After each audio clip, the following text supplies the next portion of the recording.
Hoy día es común, sobre todo en países mayoritariamente cristianos de Occidente, toparse con el típico creyente evangelizador.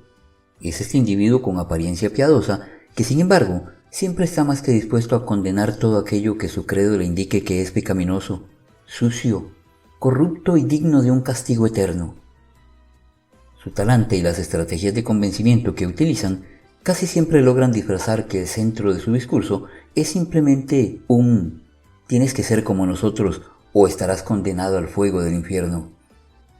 Esto último revela una de las condiciones más típicas que trata de esconder la religiosidad, que es, en resumen, un complejo de superioridad y, en casos más graves, de algo que podríamos llamar supremacismo espiritual.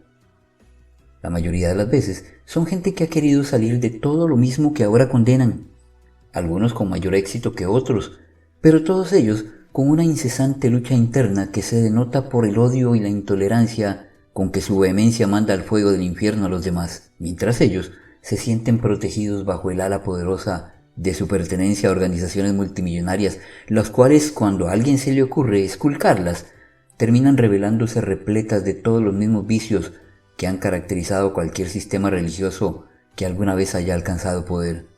Hubo un tiempo en el que los cristianos fueron perseguidos, pero ese tiempo pasó y terminaron convirtiéndose también en los que perseguían, masacraban y eliminaban todo y a todos aquellos que pudiesen oponerse a la imposición de su concepto de moral. No quiero que se piense que creo que absolutamente todo lo cristiano está mal. Ese tipo moreno y de clase obrera, en cuya obra y palabra se dice que se fundamentó la religión cristiana, es digno de que se estudien, analicen y se sigan sus enseñanzas. Pero es que precisamente de eso se trata esta serie que iniciamos con este video. El cristianismo no es hoy lo que el maestro al que ellos mismos llaman Cristo enseñaba. Del amor al prójimo y el no juzgues para que no seas juzgado queda ya muy poco.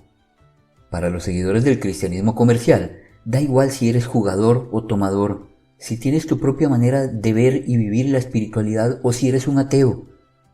A ellos no les parece importante si eres incluso un ciudadano modelo. Si no estás dentro de su organización, el infierno que predican es lo único que te espera. ¿Qué diría uno de estos creyentes si pudiera abrir su mente por unos minutos y darse cuenta que la iglesia ha construido una fe basada en intereses, en la cual han llegado al punto de copiar y adaptar creencias paganas para ganar adeptos y control sobre las masas? ¿Imaginan tan siquiera que casi todo aquello que predican como sucio y mentiroso, como el paganismo, ha sido lo que ha alimentado sus dogmas y las prácticas de sus iglesias por siglos?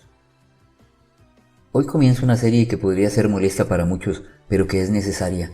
Pretendo exponer al fenómeno que he denominado cristianismo comercial, un fenómeno que no nació como comercial, sino como político, pero que hoy, a la luz de los cambios en la sociedad y la cultura, se tiene que conformar con seguir haciendo toneladas de dinero, porque su poder e influencia política se desvaneció hace mucho.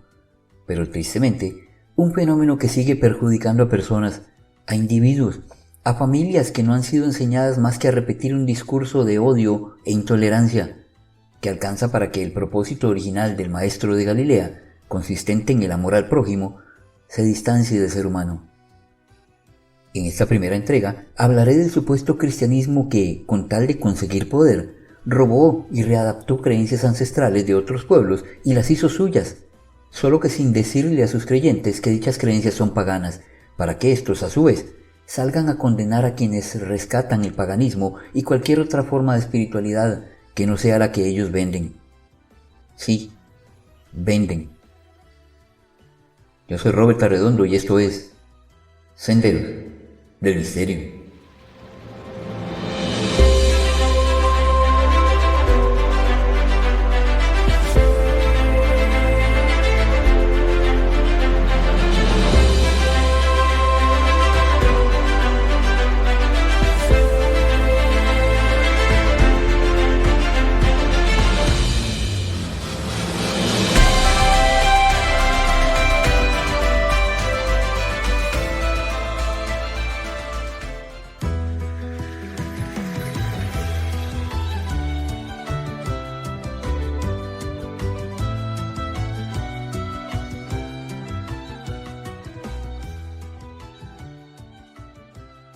El cristianismo, a lo largo de su historia, adoptó y adaptó ciertas festividades y prácticas paganas como estrategia para facilitar la conversión de distintas culturas al incorporar elementos familiares en su liturgia.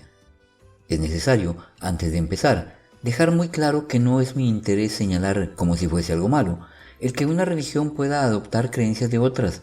Más bien, es algo de lo más refrescante encontrarse con similitudes que hermanen a las distintas formas de expresión de la espiritualidad. Lo censurable es la hipocresía de apuntar con el dedo a otras religiones mientras se les copian sus creencias y prácticas y se las adapta con intenciones meramente mercantilistas o de control. Bienvenidas sean las adaptaciones que han acercado al cristianismo con las demás formas de espiritualidad que existen. Quizás la más relevante de todas esas adaptaciones sea la Navidad. La fecha coincide con celebraciones como el Sol Invicto y las Saturnales, una festividad romana dedicada al dios Saturno que celebraba el renacimiento de la luz tras los días más cortos del año. En las culturas nórdicas se celebraba el Yule, un festival relacionado con la renovación y el regreso de la luz solar. La Iglesia fijó el nacimiento de Cristo en esta fecha en el siglo IV, aunque los evangelios no indican ninguna fecha en particular. Otro ejemplo es la Pascua. En Europa se honraba a diosas de la fertilidad y la primavera como Eostre, simbolizando renovación, fertilidad y luz. Elementos como los huevos y los conejos, asociados a la Pascua moderna, tienen raíces en ritos de fertilidad precristianos. La Pascua celebra la resurrección de Cristo, y su fecha se calcula según el calendario lunar, lo que conecta indirectamente con antiguas prácticas paganas relacionadas con el ciclo de la naturaleza. El Día de Todos los Santos y el Día de los Difuntos, 1 y 2 de noviembre, pertenecen a las tradiciones celtas. Samhain marcaba el final de la cosecha y el inicio del invierno, un tiempo en el que se creía que los espíritus de los muertos podían cruzar al mundo de los vivos. También en la Roma antigua se celebraban fiestas similares, como Feralia, para honrar a los difuntos. La Iglesia instauró el Día de Todos los Santos para cristianizar estas festividades y ofrecer una alternativa religiosa al culto de los ancestros por el Papa Gregorio IV en el siglo IX.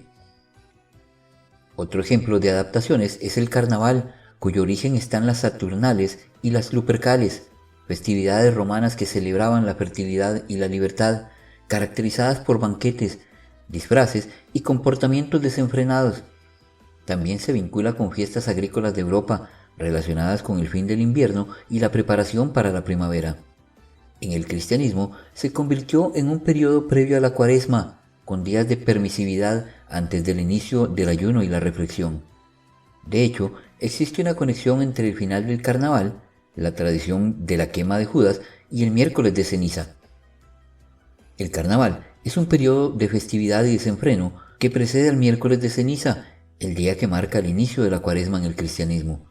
La Cuaresma, por su parte, es un tiempo de penitencia, reflexión y preparación espiritual para la Pascua, y comienza con un acto simbólico, la imposición de cenizas en la frente de los fieles como recordatorio de la mortalidad y el llamado al arrepentimiento. La quema de Judas es una tradición popular en varias culturas hispanoamericanas y europeas que consiste en quemar un muñeco el cual representa a Judas Iscariote, el apóstol que supuestamente traicionó a Jesús. Se recogen las cenizas de esa quema, que simbólicamente serían el resultado del pecado, y con ellas se marca la frente del creyente para que recuerde que el resultado del pecado es el fuego del infierno. Con este asunto en mente, se da inicio a la Cuaresma.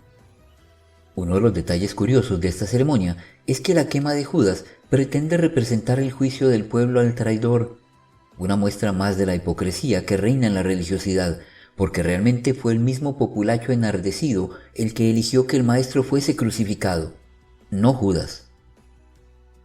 Un ejemplo más es la fiesta de San Juan, el 24 de junio. Muchas culturas paganas celebraban el solsticio de verano con rituales relacionados con el fuego y el agua, para simbolizar purificación y fertilidad.